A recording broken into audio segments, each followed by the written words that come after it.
Uh, Here I'm going to discuss about the boundary selection for toolpath creation. So the main point that I want to share here is how to select or how to give multiple boundaries selection in a single toolpath. So for example, this is a sample model I have selected. This is the sample model that I have selected.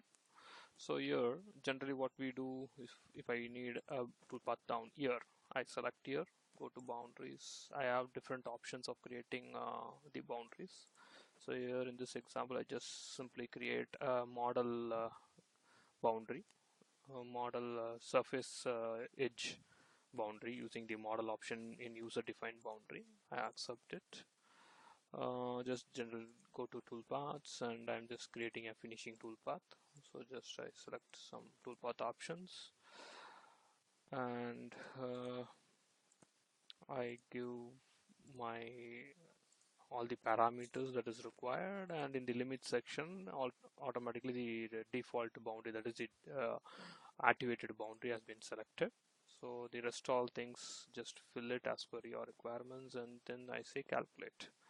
So what happens is the toolpath has calculated within that boundary region. Say now I need say for example this area as well as this area to be milled in the same toolpath. So what I can do is I can just simply select those surfaces, create boundaries of that,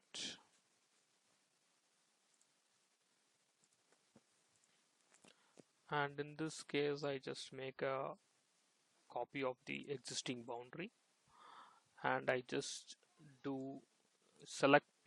So here you can see this is the, I will just switch off the model to highlight you the boundary areas. I switch off my toolpath as well. So this is the boundary that has been created from the later selected surfaces, and this is a copy boundary from the previous toolpath. So now I want the this boundary to be added to this boundary. So what I can do simply is that just select on the icon, that is the boundary icon of on the boundary tab, select it and then move it around. Just pull it using your left mouse button, and when you come over, or uh, when you come over the boundary to which it has to be added, just press your control key from your keyboard. It shows you, highlights you a plus symbol. Now just leave it, it adds up the, now you can see in the single same boundary, the second boundary, you can see all the three boundary sections are available. So now I just go to the toolpath, go for settings. If I want to do the recalculation of the same toolpath, I can do it by just simply turning on the other boundary option. I say calculate, automatically you can see the toolpath has been generated for all the three sections. So this is how we can add multiple boundaries to a single boundary and then use that one for toolpath creation. So thank you.